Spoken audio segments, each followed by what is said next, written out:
الموضوع كله بدأ لما طلع جيمس جان وقالك إن هو مأجل الخطة الجديدة لحد ما فيلم أكوامان أند ذا لاست كيندم يخلص. وطبعا في الوقت ده احنا مكناش فاهمين هو ناوي على ايه، ولكنه شكله كده ناوي على كارثة هتدمر عالم دي سي السينمائي. سلام عليكم. طبعا واضح من الكلام اللي انا لسه قايله دلوقتي والكلام اللي موجود على عنوان الفيديو اللي احنا مش جايين نتكلم عن عالم دي سي بشكل مبهج ومبشر زي الفيديوهات اللي فاتت. لا، احنا النهاردة داخلين على كارثة كبيرة لو حصلت هتدمر كل اللي فات.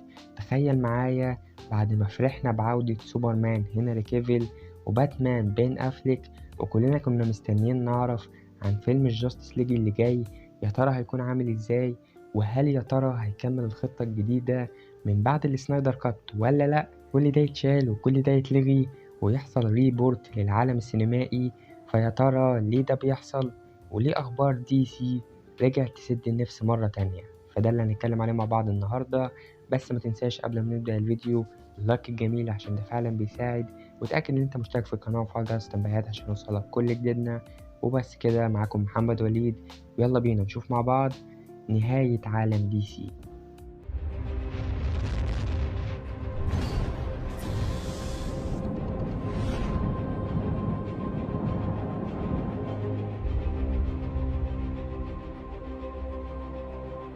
طيب، كل الأخبار اللي هنتكلم عليها في الفيديو ده مصدرها كان من موقع ذا هوليوود ريبورت. يعني للأسف الأخبار دي شبه ما رسمية. طيب، الموضوع ده كله بدأ من فيلم فلاش وأكوامان أند ذا لاست كيندم. الأفلام طبعا احنا عارفين قبل ما بتتعرض بيتم عرضها على فئة معينة من الجمهور أو الناس اللي شغالة جوه الاستوديو بحيث إنها تدي رأي مبدئي عن الفيلم، والفيلم لو طلع كارثة بيتلغي زي ما حصل كده مع باد جير. بس اللي حصل هنا ان الناس اللي شافت الافلام دي طلعت اشاعات انا مش عايز اصدقها. اول حاجة بالنسبة لفيلم فلاش انه هيمحي الخط الزمني بتاع باتمان بين افليك وسوبرمان هنري كيفيل، واللي هيحل محلهم هو باتمان مايكل كيتن وسوبر جير. ومش بس كده، بالنسبة لأكوامان أند ذا لاست كيندم في كلام إن بين أفليك مش هيظهر في البوست كريدت سين ولا حاجة، وأصلا الفيلم شكله كده أخد تقييمات سلبية، وشكلنا داخلين على كارثة جديدة في عالم أفلام دي سي جنب سوسايد سكواد وندر وومن 84. طبعا الغريب في الموضوع ده إن الأخبار دي مفيش حد بيطلع ينفيها، والغريب أكتر إن هي طلعت في وسط أخبار رسمية زي إلغاء فيلم وندر وومن الجزء الثالث وإلغاء فيلم مان اوف ستيل 2. بالنسبة لوندر وومن يعني ده موضوع مش مهم، أصلا ما كانش في حد مستني الجزء الثالث بعد الكارثة اللي حصلت في الجزء الثاني. وبالنسبة بقى لفيلم مان اوف ستيل 2 ده الغريب، يعني ليه بعد ما رجعت هنري كيفيل رجعت مرة تانية تقول إن هو مش راجع وفيلمه هيتلغي؟ يعني أول قرار تاخده بعد عودة سوبرمان والهيصة الكبيرة اللي حصلت اليومين اللي فاتوا هو اللي انت هتلغي مشاريعه؟ يعني ازاي تطلع بحاجة وعكسها بعد كده؟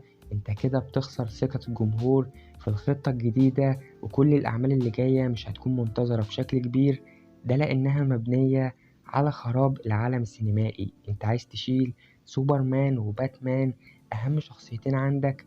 وغير كده، في واحدة من أغرب الإشاعات اللي سمعتها واللي طلعت إن أكوامان هيكون آخر فيلم لجيسون موموا بالدور، وبعد كده جيسون موموا هيقوم بدور لوبو. يعني انت عشان تقدم شخصية جديدة رحت خسرت شخصية هي الأنجح على مستوى البوكس أوفيس من أيام ذا دارك نايت. يعني مش فاهم بصراحة فين العقل في قرار زي ده. انت كده عايز تلغي كل اللي فات، ده يعتبر أغبى قرار ممكن تبدأ بيه عالم سينمائي جديد، أغبى حتى من قرارات إدارة والتر حمادة. انت بكده بتخسر كل الجمهور، وكده برضو مستقبل عالم دي سي السينمائي في خطر. ولكن خلي عندك أمل، لأن لسه الخطة الجديدة متمش عرضها على ديفيد سازليف. في حالة لو خدت موافقة يعني ساعتها فعلا عالم دي سي هينتهي للأبد. إلا بقى لو ديفيد سازليف رفض كل العك اللي حصل ده، ساعتها في أمل إن ممكن العالم السينمائي يتحسن شوية. ولكن الأخبار كلها ما تطمنش، ولازم يكون في نفي سواء بقى من ديفيد سازليف أو جيمس جان أو حتى بيتر سافرين، لأن حتى مع كلام دوين جونسون اللي بينفي كل الأخبار دي، ممكن يكون بس بينفي الأخبار اللي طلعت حوالين فيلم بلاك آدم الجزء التاني اللي برضه طلع كلام إن هو مش هيتم. يعني بشكل كبير لسه لحد دلوقتي الأمور مش ماشية بالشكل الصحيح، وعالم دي سي في خطر. وكفاية أوي لحد كده، لازم شخص يكون مسؤول عن عالم دي سي السينمائي. ويا ريت لو في حد يقدر يمسك العالم السينمائي فيكون فعلا شخص يعرف يعمل حاجة جوه العالم ده ويقدم لنا عالم متماسك من غير العك اللي عمالين نسمعه.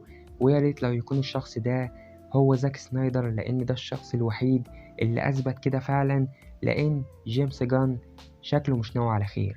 وبس كده، ده كان كل اللي عندي بالنسبة للفيديو ده.